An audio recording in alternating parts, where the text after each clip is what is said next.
Hello YouTube. Today we're going to try an experiment. We're going to try to repair a Hummer H1 armrest. If you have an H1, you know that over time these interior armrest handles, they break and they start pulling apart. All these backing plate pieces start to bust out of them. The screw pulls through and then your handle starts falling off.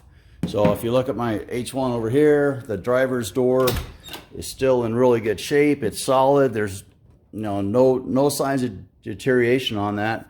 The one that I have here on the bench is a passenger side, and these are left and right. They take a little welder and they weld right side on this, and you can see there's less over here and there's more over here.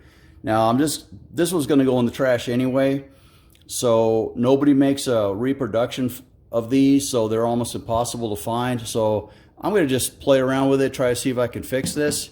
Now the Rubber Duck guys, who makes a lot of awesome products, they make these replacement cast aluminum ones, and these are cast solid. I mean, this is like 5.5 pounds, and they make them universal, so they can be left or right. They're not designated for driver passenger.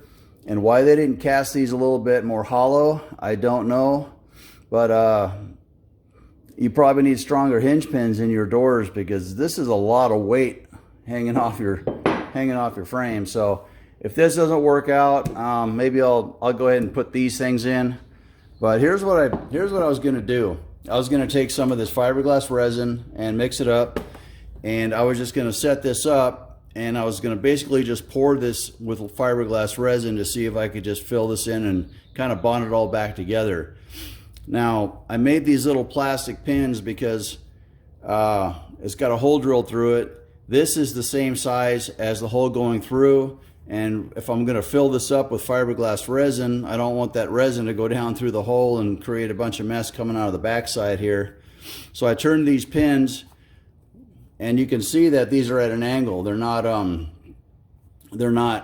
drilled straight through the door handle. They're kind of go up at a weird angle. So once this resin hardens around this thing, I can chase the inside of this with a drill bit, and I can drill it back out to this diameter, and this should all disintegrate out of the fiberglass, and this should pop right out, and if it's solid, I should be able to bolt it back on. So I'm going to get this all set up. I'm going to hold it up level and everything, get it all cleaned up. I don't know if this fiberglass resin is going to bond to this rubber material here, but if it goes up over the top, it might just encapsulate the whole thing, and it might do okay. So let me get it set up, and then we'll start mixing, and then we'll pour this thing full. Okay, I've got this all set up on the bench here. Just got it kind of mocked up, got it all clamped in. I've got it level, and I just clamp it in this bar clamp here. I had a little break back here in the back where this resin would just pour out the back side of this thing. So I had a piece of like Teflon sheet laying around, and theoretically this fiberglass resin should not stick to this Teflon, so once it sets up, this should pull right off, hopefully. So basically I'm going to pour the resin in here. I'm going to fill this entire cavity up all the way down inside here around this bore. This pin's going to get bonded in, but like I said earlier, I'm just going to drill it out once the stuff sets up, and we'll see if we can save this thing. Now I'm just bought this cheap fiberglass repair kit at AutoZone. It comes with some mat and a little putty knife, which we won't use. We'll use a mixing stick. It comes with a little tray. This is your resin, and this is your hardener. You put a bunch of drops of this in your resin, mix it up. You've got about 8 to 10 minutes of working time. It does get warm. This stuff is organic peroxide. If you've never worked with this stuff, 1 drop of this in your eye and your eyeball will melt, and that is not a metaphor. Your eye is gone if you get this in your eye. So be careful, use precautions. It's super sticky when you mix this up. We'll get this mixed up in the next section of the video. We'll pour it in there, and we'll see what it looks like.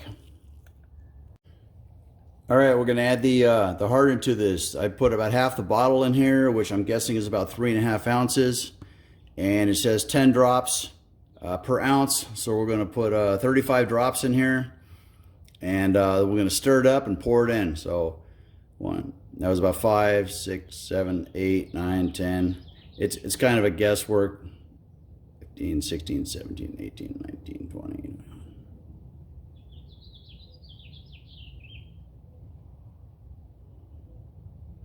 That's probably about 35. A little more. It's going to cure fast. So we'll get this stirred up real quick. And I'm wearing safety glasses. It smells like a brand new boat.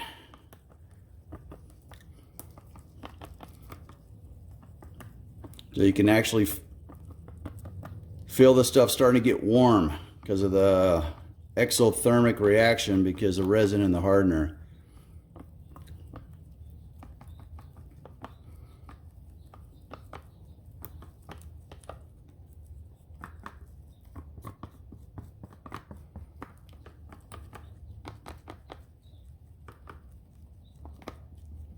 This is a really boring part of this video. Out here in the morning, Phoenix, Arizona, first week of April. It's supposed to be 100 degrees today, so you can get this done and get out of here.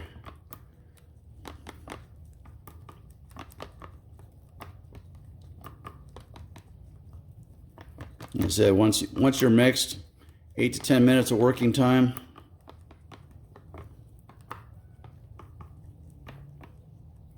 And that's probably pretty good. It's a little bit warm. Okay, so now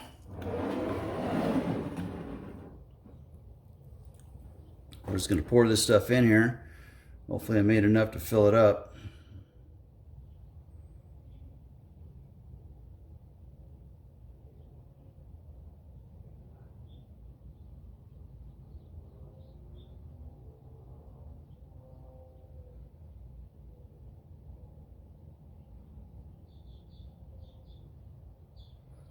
It's flowing really nice.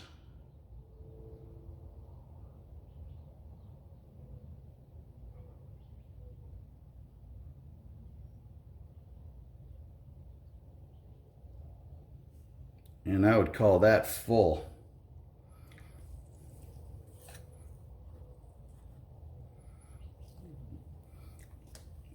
I'm going to put that somewhere where you don't care what happens to it.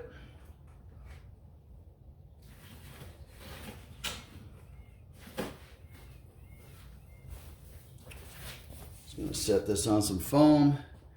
And yeah, that leveled out real nice. And that's going to set up pretty fast. And when it sets up, we'll come back and we'll see what it looks like. And then we'll see about drilling that pin out of there and see how this thing ends up. Okay, we are back. This thing is really nicely cured up here. It's really hard. I don't think that fiberglass resin is going to stick to that rubber. I didn't think it would, but we'll see how it looks once we get it mounted back up and see how it handles the pulling.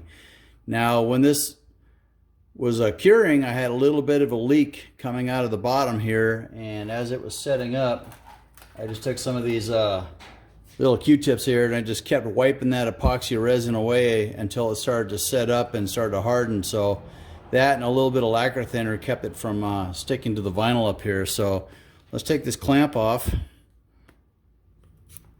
And it sticks a little bit, no big deal there. And this piece of Teflon, hey, it came off just like I thought it would. Clean up a little bit of that flashing right there. That's actually really nice. This stuff is hard as a rock. Bonded to the plastic just amazingly. Now you're probably wondering why I made two of these little tubes here. This one fit really nice. I mean, it's a really nice snug fit in there. And this one was kind of moving around all over the place. So the only reason I put one in here is so I could kind of line them up. So I could kind of look down it and say, that's about the right angle. And matching with this one. So I was able to move it a little bit after I poured this stuff in to make sure it's set up in the right place. So this one just comes out. And these are made out of Delrin. I just turned them on a lathe, and cheap plastic, really easy to machine. You could actually make something out of wood if you had to. But now I've got a 300 thousandths drill. I'm going to go through and I'm going to drill through this one, and it should take most of all of that tube out. We'll see how bad this turns out.